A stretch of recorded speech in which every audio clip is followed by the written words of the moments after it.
শুভ সকাল বন্ধুরা। আজকের ভিডিওটা আমি মাছ ভাজা থেকেই স্টার্ট করছি। তো সকালবেলা উঠে আমার বাসি কাজটা সব সারা হয়ে গেছে, সেগুলো আর আজকের ভিডিওতে আমি দেখাইনি। সাথে চা আর রুটিও করা হয়ে গেছে। তো মানা একটু দোকানে গেছে, সর্ষের তেল বাড়ন্ত, তো আমি তার জন্য এই দিকে সাদা তেল দিয়েই মাছটাকে ভেজে নিচ্ছি। কিন্তু কি হয়েছে জানো তো, তেলটা একটু বেশি দিয়ে দেওয়ার ফলে আজকে তরকারিটাও এই সাদা তেলেই করতে লেগেছে। কি করব বলো, তেলটা কি ফেলে দেবো? এই মাছ ভাজার তেল তো কিছু আর কাজেও লাগবে না, তাই না? তার জন্য তরকারিটাই এই তেলে করে ফেললাম। কিন্তু কি জানো তো বন্ধুরা, আজকের তরকারিটা খেতে একদমই বাজে হয়েছে। তোমার দাদাভাই তো খেয়ে বলছে তরকারি একদমই বাজে হয়েছে। তার মধ্যে নুনটাও আমি একটু কমই দিয়ে ফেলেছি আজকে। তোমাদেরকে দেখাবো বলে ভিডিও করতে করতে আমি যে নুনটা যে দিইনি, লাস্টের দিকে একটু টেস্ট করে আমি নামাতাম, কিন্তু লাস্টে আবার মাছের ঝোলটা মাই নামিয়ে ফেলেছে। তো মা আবার তরকারি টেস্ট করে নামায় না, আমি আবার একটু মুখে দিয়ে টেস্ট করেই নামাই যে নুন টুন হলো কি না। কিন্তু কি জানো তো, নুন যখন দিয়ে ভাতে মাখিয়ে খেয়েছি তখন কিন্তু অতটাও খারাপ লাগছিল না। তো যাই হোক, এদিকে দেখো তোমাদের সাথে গল্প করতে করতে আমার মাছ ভাজা হয়ে গেল।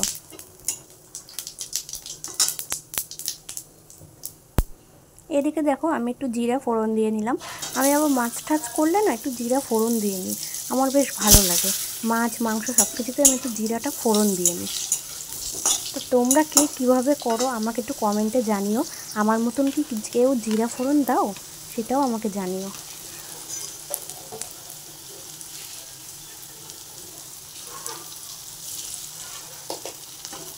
এদিকে দেখো নুন হলুদ দিয়ে এবার দেখো মশলাটাও দেওয়া হয়ে গেল। এবার মশলাটা দিয়ে আমি একটু কষিয়ে নিচ্ছি। আর এদিকে দেখো এক সাইডে মা তেল ঢালছে। দু রকম তেলই আছে, সাদা তেলও আছে, সর্ষের তেলও আছে। ওই যে বললাম তেল বাড়ন্ত, তাই মা দোকানে গেছিলো তেল আনতে, তাই এখন বসে বসে ঢালছে। আর আমি না পাশে রান্না করছি, তোমাদেরকে একটু দেখাবো বলে একটা ভিডিও ক্লিপ নিয়ে নিলাম যে মা কি করছে। এদিকে মাকে দেখাতে দেখাতে আমার তরকারিটাও কষানো হয়ে গেল। তো দেখো জল দিয়ে তরকারিতে আমি এখন বসে পড়েছি রুটি খেতে। আর এইটা হচ্ছে পরশু দিনকার তরকারি, ডালের বড়া তরকারি হয়েছিল পরশু দিনে, তো ফ্রিজে রেখে দেওয়া হয়েছিল, সেটাই আমি আজকে খাচ্ছি রুটি দিয়ে। তো মা বলেছিল তরকারিটা ফেলে দিতে, তো আমি ভাবলাম কেনই বা ফেলবো, এতগুলো তরকারি তো খেয়েই নিই, নষ্ট তো আর হয়নি। আমার না জিনিস ফেলতে খুব গায়ে লাগে জানো তো। তো এই দেখো তো তোমাদের সঙ্গে কথা বলতে বলতে তোমাদের দাদাভাইকে কিন্তু এক ঝলক দেখিয়ে দিয়েছি। ও ভোরবেলা এসেছে 7টা নাগাদ কাজ থেকে। তো এখন দেখো প্রচণ্ড ঘুমে ব্যস্ত এখন, যেহেতু সারা রাত জাগা ছিল, গাড়ি চালিয়েছে তার জন্য। এদিকে দেখো শাকটা কাটা রয়েছে, শাকটা রান্না। তো চলো বন্ধুরা, মার শাক ভাজাটা হয়ে গেছে। আমি যেহেতু তরকারিটা করলাম, তো মা সেই সময় দোকানে গেছিলো। দোকান থেকে এসে মা তখন তারপরে বলল যে আমি শাকটা ভেজে দিই। তো মা শাকটা ভাজা হয়ে গেছে। এখন আমি বাসন টাসন মাজবো, গ্যাস ট্যাস মুছবো, মানে কাজ করবো আর কি, রান্নার পরে যে কাজগুলো বাকি থাকে। তো চলো কাজগুলো করে নিই। ও মেয়ে আবার 10টার সময় পড়তে গেছে, মা একবারে ওকে পড়তে দিয়ে একবারে দোকান সদাই করে এনেছে। তো ওকে আবার 12টার সময় আনতে যেতে হবে, ততক্ষণের মধ্যে আমার কাজগুলো কমপ্লিট করতে হবে। তো চলো টাটা, আবার পরে দেখা হবে। এদিকে দেখো আমি গ্যাস মুছছি, তার একটা ছোট্ট একটা ভিডিও নিয়ে নিয়েছি তোমাদেরকে দেখাবো বলে। গ্যাস মোছার সাথে সাথে দেখো একেবারে টাইলসগুলোও মুছে নিই। প্রত্যেক দিন মুছে নিলে কি আর নোংরাটা পড়ে না আর কি। এখানে তো রান্না হয়, তেল চিটাটা পড়ে না, তার জন্য প্রত্যেক দিনই আমি মুছে নিই এরকমভাবে। আর এদিকে দেখো কতগুলো বাসন জমা হয়েছে, এগুলো সব মাজতে হবে। আর এখানটা দেখো বন্ধুরা আমি ভালো মতন করে মুছে নিলাম।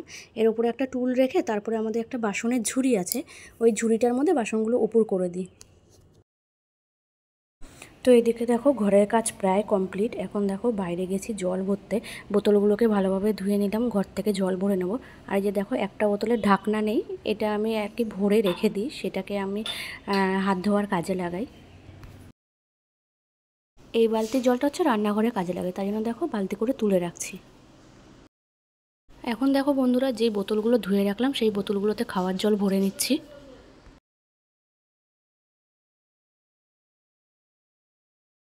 এদিকে দেখো তোমাদের দাদাভাই যেহেতু বাইরে গেছিলো কাজে, তো এই ব্যাগটাকে নিয়ে গেছিলো। এই ব্যাগটার মধ্যে ওর সব জিনিসপত্র রয়েছে, ওগুলোকে এখন বের করব, বের করে তারপরে ওগুলোকে কাছাকাছি করতে লাগবে। আমি এখন যাব মেয়েকে আনতে। তো মেয়ে আর কি পড়তে গেছে, তোমাদেরকে বললাম মেয়েকে আনতে যাব।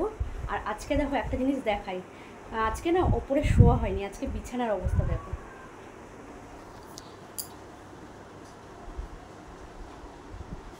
এই দেখো, যেহেতু ওপরে শোয়া হয়নি, বিছানা দেখো যেমন রেখেছিলাম সেরকমই রয়েছে। তোমাদের দাদাভাই রাত্রিবেলা ছিল না, কাজে ছিল। আর আমি রাত্রিবেলা যখন তোমাদের দাদাভাই থাকে না, তখন আমি নিচেই শুই বেশিরভাগই। বিশেষ করে গরম যেদিন পড়ে মায়ের সাথে শুয়ে পড়ি। আর ওপরের ঘরটাতে না প্রচণ্ড গরম, জানো তো। আর এদিকে দেখো গণেশা, আর এটা কি হরিণ নাকি, শুয়েই পড়েছে। এই তোরা শুয়ে পড়েছিলিস কেন রে? তোদের কি ঘুম পেয়েছিল? হ্যাঁ, চুপচাপ এখানে দাঁড়িয়ে থাক। দেখতেও তো ভালো লাগে, তাই না? এরমভাবে দাঁড়িয়ে থাকলে, সবসময় শুয়ে থাকলে ভালো লাগে। তো চলো বেরিয়ে পড়ি মেয়েকে আনতে। এদিকে দেখো বন্ধুরা, এটা হচ্ছে আমাদের বাড়ির পাশে দুটো জোড়া পুকুর আছে, সেই জোড়া পুকুরের একটা পুকুর আর কি। এখান থেকে আমরা যেখানে যেতে হয় এখান থেকেই যেতে হয়, আমাদের আর কি রাস্তা এটাই। চলো আমার সাথে যেতে থাকো।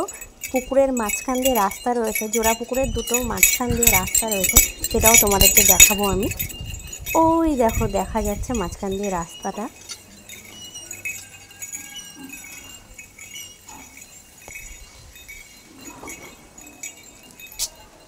এই দেখো এটা হচ্ছে মাঝখানে রাস্তা।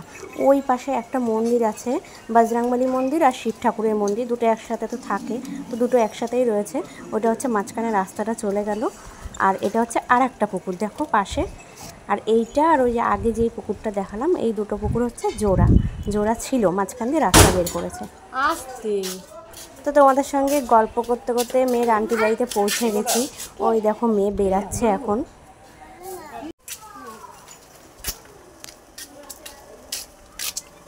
এই যে এখানটা দেখো, আমার মেয়ে না আজকে প্রচণ্ড পরিমাণে বায়না করছিল যে পুকুরে যাবে স্নান করতে।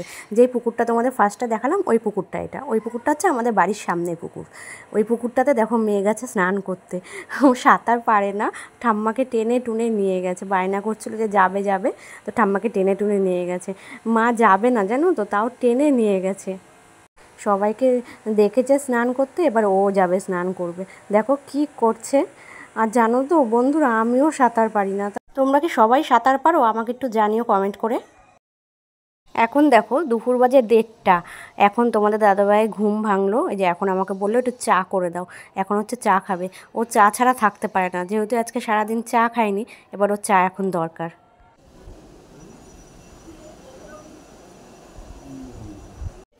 তোমাদের দাদাভাইকে চা করে দেওয়ার পর এখন আমার স্নান হয়ে গেছে। দেখো স্নান করে যে ঘটি নিয়ে ঠাকুর ঘরে উঠলাম ওপরে। এবার চলো পুজোটা দিয়ে দিই, তারপর আবার তোমাদের সাথে কথা বলবো।